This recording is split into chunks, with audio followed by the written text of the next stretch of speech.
Hello everyone, let's start today's topic. आज हम यहाँ पे बात करने जा रहे हैं सीएस एग्जीक्यूटिव के हमारे लास्ट पेपर की, that is regarding strategic management, paper number 8। FM और एसएम दोनों पार्ट है इसमें। तो स्ट्रेटेजिक मैनेजमेंट की हम बात कर रहे हैं, चैप्टर नंबर 12 चल रहा था लास्ट में, और introduction to SM strategic management, इसके बारे में बात हुई। अब यहाँ पे हम ऑलरेडी एक्सटर्नल एनवायरनमेंट के बारे में पूरा स्टडी कर चुके हैं, और आज का हमारा जो टॉपिक है आगे, it is regarding the internal environment. तो लेट अस सी कि ये इंटरनल एनवायरनमेंट एग्जैक्टली है क्या, इसमें क्या क्या चीज़ें होंगी। एक्सटर्नल में जैसे हमने देखा था कि एक माइक्रो एनवायरनमेंट था और एक मैक्रो एनवायरनमेंट था, तो उतना तो हम कवर कर ही चुके हैं। अब इंटरनल एनवायरनमेंट के अंदर क्या क्या आ सकता है वो हमें यहाँ पे डिस्कस करना है। तो अभी तक जो मैंने आपको बताया था बिजनेस एनवायरनमेंट के बारे में कि भाई एनवायरमेंटल स्कैनिंग, एनवायरमेंटल स्टडी बहुत ज़रूरी है। तो एनवायरमेंटल स्कैनिंग या स्टडी, आप जो भी बोलो, इसमें कहीं ना कहीं हमने देखा कि एनवायरनमेंट दो टाइप्स में कैटेगराइज्ड है, इंटरनल और एक्सटर्नल। अच्छा, एक्सटर्नल के अंदर भी दो बाइफर्केशन किए हुए हैं, माइक्रो एंड मैक्रो। तो अभी तक हमने ये वाला जो पूरा पार्ट है ये कंप्लीट कर लिया है। Now we are moving further towards the internal environment. ठीक है, तो लेट अस सी क्या हो रहा है यहाँ पे। इंटरनल एनवायरनमेंट के केस में बोला है, survival and growth of a business depends upon its strength, adaptability to the external environment obviously. The internal strength represents its internal environment. Okay, यहाँ पे इन्होंने बोला कि हमारी कंपनी के रिसोर्सेज, हमारी स्ट्रेंथ, ये सब इंटरनल एनवायरनमेंट का हिस्सा है। तो इसके अंदर कंपनी के फिनेंशियल रिसोर्सेज कवर हो रहे हैं, कंपनी के फिजिकल रिसोर्सेज कवर हो रहे हैं, एचआर ह्यूमन रिसोर्स कवर हो रहा है, टेक्नोलॉजी कितनी उनके पास एडवांस्ड है वो कवर हो रही है। तो ये सारी चीज़ें इसके अंदर हम देखने जा रहे हैं। The factors in internal environment of business are to a certain extent controllable because the firm can change और modify these factors to improve its efficiency. Obviously तो यहाँ पे ये सब चीज़ें उन्होंने क्लैरिफाई कर दी कि इंटरनल एनवायरनमेंट के जो फैक्टर्स हैं ये कंट्रोलेबल हैं compare to the external environmental factors. अब देखो, कंज्यूमर का बिहेवियर चेंज हो जाए, मैं कैसे कंट्रोल करूँ उनको? ठीक है, अच्छा, सरकार अपनी पॉलिसी चेंज कर दे, मैं कैसे कंट्रोल करूँ? किसी सिटी में एजेड पॉपुलेशन ज़्यादा है और यंग पॉपुलेशन कम है, तो उसका रेशियो चेंज करना मेरे कंट्रोल में नहीं है। लेकिन इंटरनल एनवायरनमेंट जो होता है, मतलब मेरी कंपनी के विद इन, कंपनी के अंदर क्या क्या हो रहा है, तो उसके अंदर हमने ये देखा है कि भाई यहाँ पे जो कुछ भी है, हमारा स्टाफ, हमारा पैसा, हमारी कैपिटल, हमारी मशीनरीज, हमारा काम करने का प्रोसेस, ये सब कहीं ना कहीं हमारे कंट्रोल में। क्लियर ये चीज़? तो इसको हम बोलेंगे इंटरनल एनवायरनमेंट। इसके बाद next, however the firms may not be able to transform all the factors, the various internal factors are। ठीक है, फिर वो ये भी बोल रहे हैं कि हर चीज़ हमारे कंट्रोल में फिर भी नहीं होगी, वो भी हो सकता है। तो चलो ठीक है, जो कंट्रोल में है, जो कंट्रोल में नहीं है, देख लेंगे एक बार, लेकिन कम से कम पहले ये तो समझे कि इंटरनल फैक्टर्स में क्या क्या आता है। तो सबसे पहले हम बात कर रहे हैं वैल्यू सिस्टम की। This is the first point. The value system of an organization means the ethical belief that guide the organization in achieving its mission and objective. Values, ठीक है, अपने बोलते हैं अपनी भी एक मॉरल वैल्यूज़ होती हैं, कुछ एथिक्स होते हैं, कुछ सोच होती है, कुछ बिलीफ होता है जो हम कभी भी पीछे नहीं छोड़ना चाहते। तो बहुत सारी कंपनीज इस तरीके का एथिकल बिलीफ साथ में रख के चलती हैं, जैसे कि भाई कस्टमर के साथ चीटिंग नहीं होगी, फ्रॉड नहीं होगा, जो उसको प्रोडक्ट हम दे रहे हैं उसकी जो क्वालिटी वो डिज़र्व करता है against the price he is paying, वो क्वालिटी उसको मिलेगी ही मिलेगी। हम कॉस्ट में और क्वालिटी में कॉम्प्रोमाइज़ नहीं करते। ठीक है, हम थोड़ा, हमारे कॉस्टिंग अच्छी है, हाई है, बट उसके सामने हम वर्थ क्वालिटी प्रोवाइड कर रहे हैं। That should be the scenario. तो यही चीज़ यहाँ पे इन्होंने बोली है in the case of value system. ठीक है, क्लियर हो गया। अब इसके बाद क्या बोला उन्होंने वो भी आप समझो। The value system of a business organization also determines its behaviour towards its employees, customers and society at large. सबकी तरफ उनका रवैया कैसा है, उनका एटीट्यूड कैसा है, वो सब वैल्यू सिस्टम का हिस्सा है। वो अपने कस्टमर्स, अपने सप्लायर्स, अपने स्टेक होल्डर्स, अपने शेयर होल्डर्स, इन सबको कितना अच्छे से ट्रीट करते हैं, उस पर ये सारी चीज़ें डिपेंड करती हैं। ठीक है, इसके बाद the value system of a business organization makes an important contribution to its success and its prestige in the world of business. Obviously example, सबसे बेस्ट एग्जाम्पल जो हो सकता है वो इन्होंने दिया हुआ है टाटा का। टाटा कंपनी अपने एथिकल बिहेवियर के लिए जानी जाती है। दे आर वर्ल्ड फेमस कि एक कंपनी जो अपने एम्प्लॉयज़, अपने शेयर होल्डर्स और हर एक इंसान का एक फैमिली मेम्बर की तरह ध्यान रखती है। तो ऐसा एग्जाम्पल टाटा ने सेट किया है, ठीक है। इसके तो बहुत सारे केसेस हैं। जैसे एम्प्लॉयज़ के रिगार्डिंग हम बात करें तो उनके रिटायरमेंट के लिए फिनेंशियल प्लानिंग करना ये टाटा ने शुरू किया था। पेंशन फंड है, प्रोविडेंट फंड है, ये सब इंडियन गवर्नमेंट भी नहीं लेके आई थी, टाटा तब से लेके आ गया था। बिकॉज इंडिया जो है ब्रिटिशर्स के कंट्रोल से बाहर हुआ, इंडिपेंडेंट हुआ 47 में, और टाटा कंपनी स्टार्ट हो गई थी 1906 और 1907 में। तो ये तब उससे भी 40 ईयर्स पुरानी कंपनी। तो ऑलरेडी टाटा कंपनी हमारे इंडिपेंडेंस से पहले की कंपनी है। तो उन्होंने ये सारे वेलफेयर मेजर्स पहले ही लेना स्टार्ट कर दिया था, compensation, medical insurance and all that.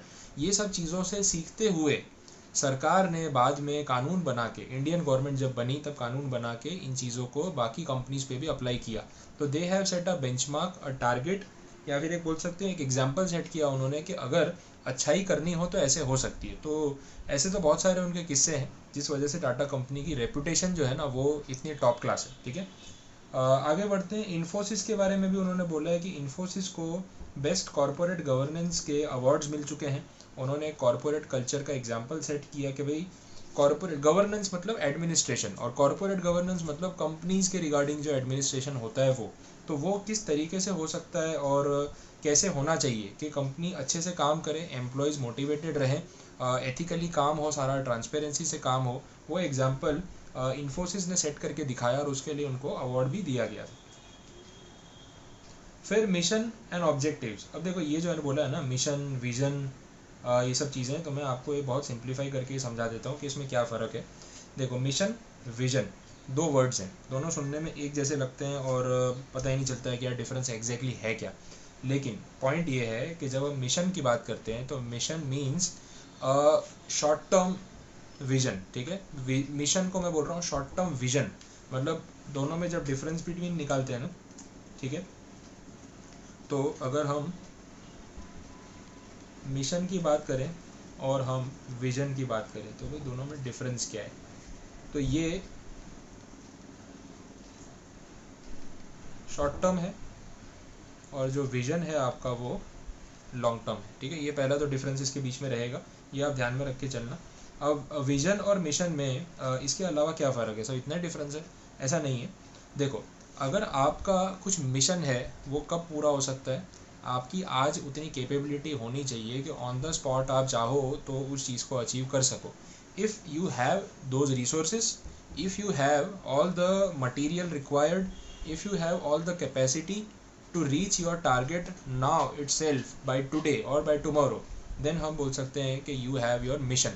जैसे फॉर एग्जांपल अपने एक कोई भी पर्टिकुलर एग्जांपल ले लेते हैं, कोई कंपनी का एग्जांपल ले सकते हैं या फिर इवन पर्सनली आपका खुद का भी एग्जांपल ले सकते हैं। जैसे फॉर इंस्टेंस आपने अभी CS का प्रिपरेशन स्टार्ट किया, ठीक है, आपका अभी 12th स्टैंडर्ड जो है वो कंप्लीट हुआ।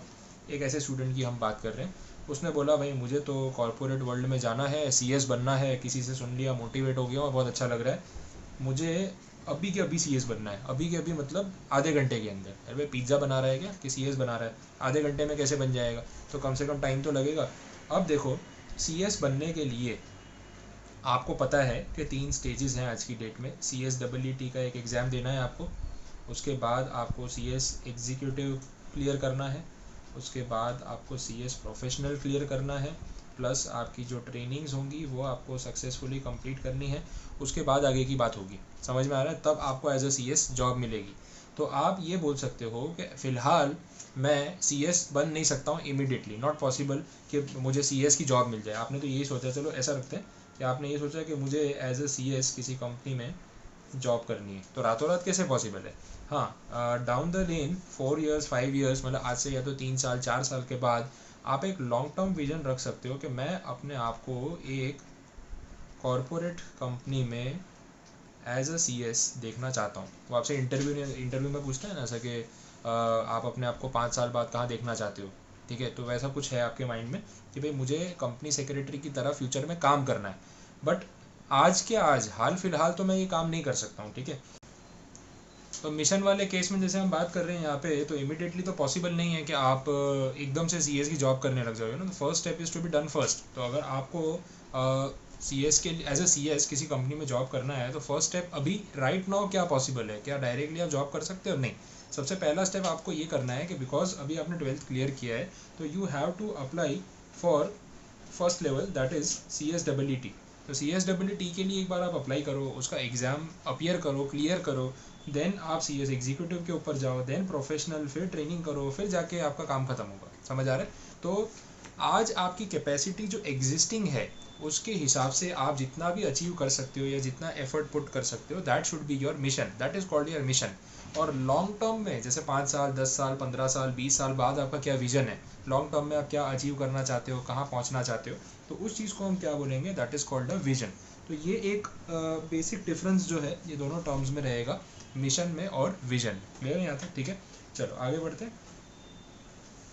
नेक्स्ट जो पॉइंट हम देख रहे हैं यहाँ पे, अच्छा इसका तो मीनिंग मैंने आपको समझा दिया है। अब ये चीज़ जैसे मैंने आपको एज ए CS बताई है, तो ये चीज़ किसी कंपनी के केस में भी अपने एग्जांपल ले सकते हैं कि आज की डेट में एक कंपनी के पास जितनी प्रोडक्शन कैपेसिटी है, सपोज मैं टाटा मोटर्स का एग्जांपल लेता हूँ, ठीक है। अब टाटा मोटर्स जो कंपनी है उन्होंने ये एनालिसिस किया कि हमारा करंट सिचुएशन जो है अभी वो क्या है, ठीक है। तो चलो इसके ऊपर थोड़ा सा अपने डिस्कशन करते हैं। टाटा मोटर्स, अब टाटा मोटर्स ने ये देखा कि हमारे पास सपोज़ वेरियस लोकेशंस पे प्लांट है, पुणे में है, गुजरात में भी एक प्लांट है उनका, सानंद में है प्लांट गुजरात में, और चेन्नई में एक प्लांट है,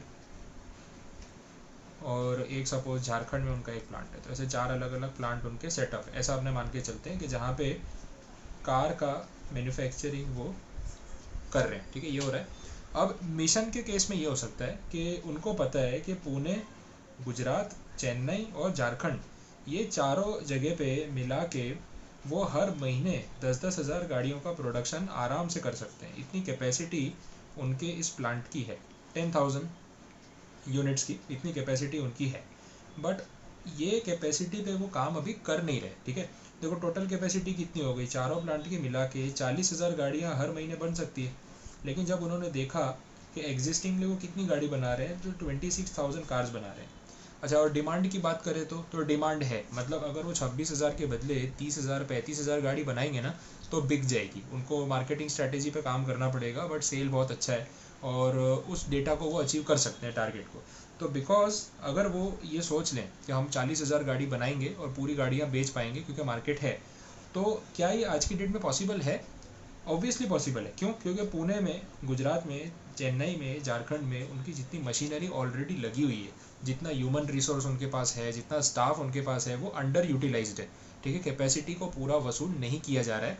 एंड इफ़ दे वांट, वो आज के आज या कल से ही प्रोडक्शन बढ़ा सकते हैं, शिफ्ट जितने भी आवर्स की है उसको यूटिलाइज कर सकते हैं और एम्प्लॉयज़ को बोल सकते हैं कि अब हमें इस प्रोडक्शन को बढ़ाना है, आपको भी हम जो पे कर रहे हैं आप उस हिसाब से ज़्यादा काम करो, ओवर टाइम करोगे तो ओवर टाइम भी देंगे आपको, लेकिन हमारी मशीनरी की जितनी कैपेसिटी है, मतलब एक गाड़ी को बनाने में जितना टाइम लगता है, अब एक महीने में चारों प्लांट का मिला के 40,000 यूनिट्स का प्रोडक्शन टच कर सकते हैं और हमें करना है, ठीक है। तो ये आप कैपेसिटी का, एग्जिस्टिंग कैपेसिटी का कंप्लीट यूटिलाइजेशन करने की बात कर रहे हो, तो इसे हम बोलेंगे this is your mission. Clear?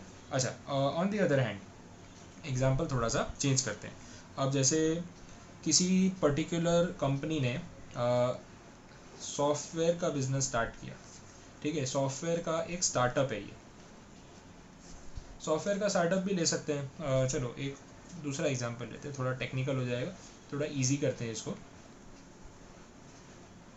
Food delivery, ठीक है। फूड डिलीवरी का स्टार्टअप आपने शुरू किया, भाई पता है अपने सूरत में तो खाने पीने वाले बहुत लोग हैं, गुजरात के लोग वैसे भी खाने के शौकीन हैं, ठीक है। तो आपने सोचा कि यार फूड डिलीवरी का बिज़नेस अपने भी स्टार्ट करते हैं। अब फूड डिलीवरी करने वाली क्या पहली कंपनी हो? ऐसा तो है नहीं, अलग अलग कंपनीज़ हैं जिनके नाम आपको पता है। एक तो स्विगी है और दूसरा जो सबसे बड़ा नाम है वो है ज़ोमेटो, तो ये तो आपको मालूम ही है।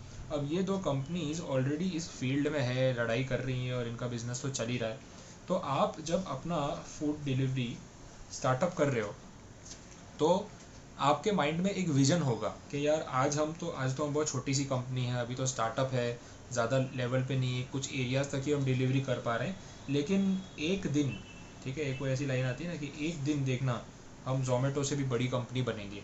वो जो एक दिन वाला डायलॉग है ना आपका, वो और कुछ नहीं है, वो आपका विज़न है। आपका विजन ये है कि आप पूरे इंडिया के घर घर तक खाना पहुंचाने की कैपेसिटी बिल्टअप करना चाहते हो, दैट इज़ योर विजन। अब जैसे बिग बास्केट है, बिग बास्केट एक बहुत पॉपुलर प्लेटफॉर्म हो गया है, घर पे आप सामान और जो ऑर्डर करके मंगवा सकते हो डेली नेसेसिटी का, FMCG का। अब जियो मार्ट अभी स्टार्ट हो गया कंपटीशन में। जैसे ही जियो मार्ट आया, उन्होंने भी एक विज़न रखा कि हम अभी जब अपना बिजनेस स्टार्ट करेंगे तो एक दिन बिग बास्केट को हम टेक ओवर कर लेंगे, और उन्होंने कर भी लिया है। तो बिग बास्केट से ज़्यादा ऑर्डर्स तो आज जियो मार्ट फुलफिल कर रहा है। तो एक वो विज़न था कि हम 2 साल में, 3 साल में, 5 साल में ये टारगेट अचीव करेंगे। आप एक और एग्जांपल ले सकते हो। यहाँ पे मैं आपको एग्जांपल देता हूँ, एयरटेल वर्सेस जियो, और किसी को मत जीने दो, ठीक है। अब जब इन्होंने 4G सर्विस स्टार्ट की तो इनको पता था कि एयरटेल के इंडिया में सपोज़ 25 करोड़ सब्सक्राइबर है, हमें एक दिन अगले 5 साल के अंदर अंदर हमें एक वो दिन लेके आना है जब जियो के ज़्यादा सब्सक्राइबर होंगे एयरटेल के कंपैरिजन में। और आज ये बात सही है, एयरटेल के आज की डेट में 34 करोड़ सब्सक्राइबर है और जियो के 40 करोड़ सब्सक्राइबर है, और वोडाफोन और आइडिया बेचारा दोनों मिला के भी इस लेवल पे नहीं आ पा रहा है।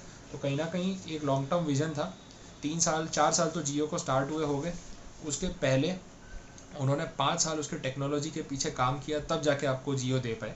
तो it is more than 7 to 8 years of span, जिसके बाद आज वो इस लेवल पे आए हैं। तो वो बैकग्राउंड में काम चल रहा था, अब जाके आपको उसका रिजल्ट दिख रहा है। तो this is the strategy on the basis of which they are working, ठीक है। तो ये इनका लॉन्ग टर्म विजन था। तो ये वर्ड्स का डिफरेंस अब आपको समझ में आया होगा। आगे बढ़ते हैं। इसके बाद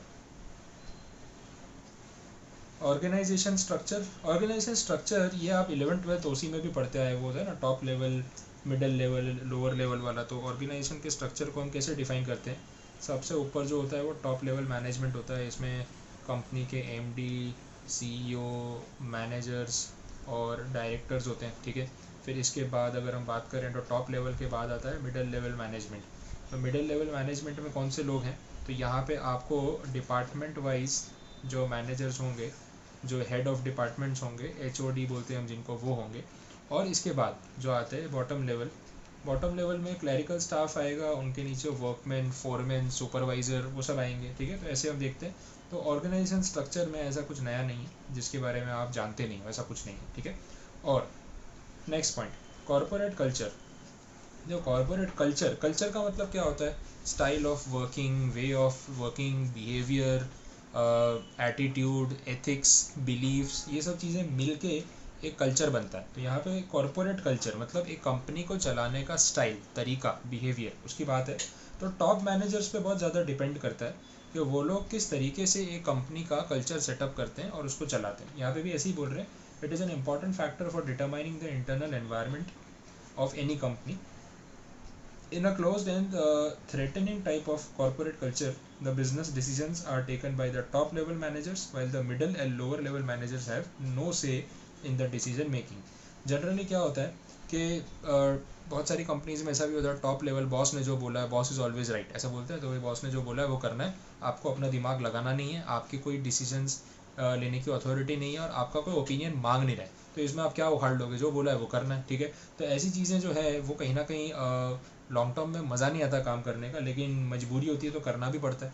वही चीज़ यहाँ पे बता रहे हैं, this leads to lack of trust and confidence amongst the subordinate officials of the company. मतलब जो मिडल और लोअर लेवल स्टाफ है, फिर उसका आपके ऊपर कभी ट्रस्ट बिल्टअप नहीं होता। क्यों ऐसा?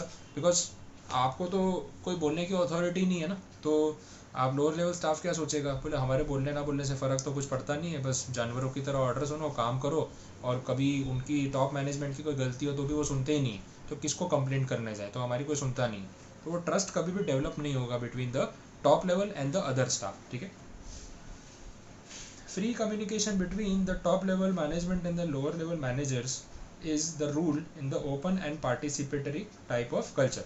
तो अगर फ्री कम्युनिकेशन है तो कहीं ना कहीं सबका पार्टिसिपेशन होगा और कंपनीज और अच्छे से ग्रो कर पाएंगी और सबको उसका फ़ायदा मिलेगा। Next, quality of human resources. Okay, quality of human resources का मतलब है एम्प्लॉयज़ की quality.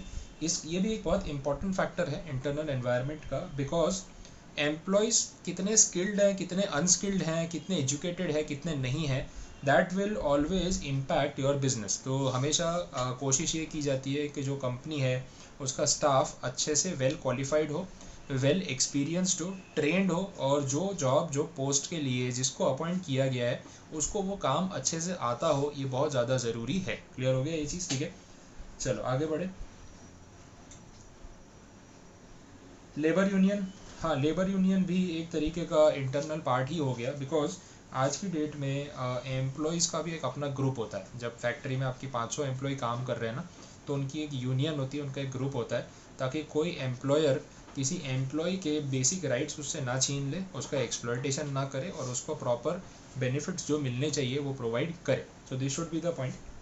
Physical resources and technological capabilities, अच्छा ये इसकी बहुत बात हो गई, रिसोर्सेज एंड टेक्नोलॉजिकल कैपेबिलिटीज़, तो आई डोंट थिंक ये कुछ नया है। नई लेटेस्ट टेक्नोलॉजी, लेटेस्ट इक्विपमेंट्स ये बहुत नेसेसरी होते हैं। जैसे मैं अभी लास्ट 2-3 दिन पहले एक डॉक्यूमेंट्री देख रहा था, तो उसमें से मैं आपको एक पॉइंट बताता हूँ कि फिजिकल रिसोर्सेज और टेक्नोलॉजिकल कैपेबिलिटीज़ क्या चीज़ होती है। ठीक है, एक डॉक्यूमेंट्री थी and it was about the product natural ice cream. ये एक ब्रांड है आइसक्रीम का, नेचुरल्स। ठीक है, आपने मे भी सुना भी होगा, खाया भी होगा। और इनकी यूएसपी ये है कि ये लोग आइसक्रीम में आर्टिफिशियल फ्लेवर्स, प्रिजर्वेटिव्स और ऐसे सब्सटेंसेस को यूज़ नहीं करते। उन्होंने ये एक चीज़ डिक्लेयर की है कि we use only 3 ingredients, milk, sugar and जो भी नेचुरल फ्लेवर होगा वो। नेचुरल फ्लेवर मतलब जनरली फ्रूट्स।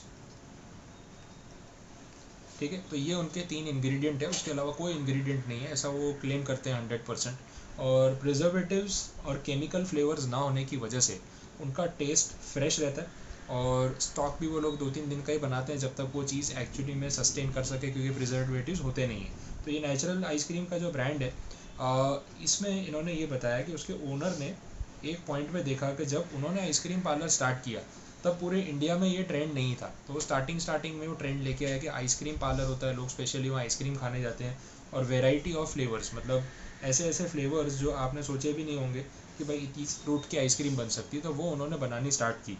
अब उनको देख के और भी लोगों ने, उनके नॉन लोगों ने ही, जिनको रेसिपीज़ का भी आइडिया था, उन्होंने भी वैसा बिजनेस स्टार्ट करके उनको कंपटीशन देने की कोशिश की। तो उन्होंने सोचा यार मैं कॉम्पिटिटिव एज कैसे मेंटेन करूँ, मैं उनसे अलग हूँ, बेटर हूँ, आगे हूँ, कैसे प्रूव करूँ। तो he started developing new machines.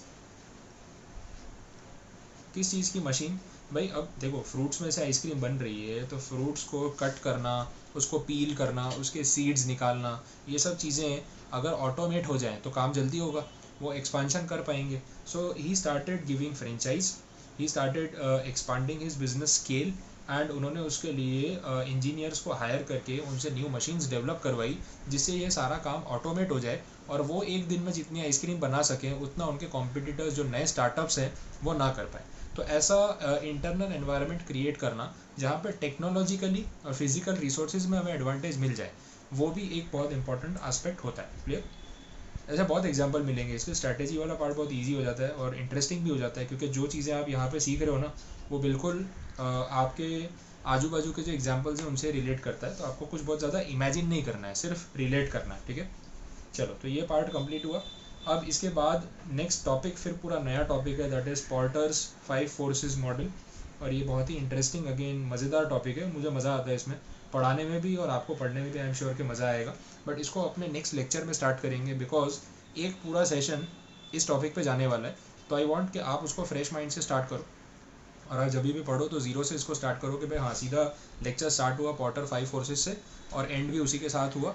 तो एक लेक्चर हमने पूरा डेडिकेट किया पोर्टर्स 5 फोर्सेस मॉडल को। ठीक है, तो आई होप यहाँ तक आपको समझ में आ गया होगा, और अगर अदरवाइज कोई और क्वेरी हो जितना मैंने अभी इसमें समझाया तो आप फ्रैंकली पूछ के मुझसे डिस्कस कर सकते हैं और उसको कंप्लीट कर सकते हैं। ठीक है, थैंक यू सो मच।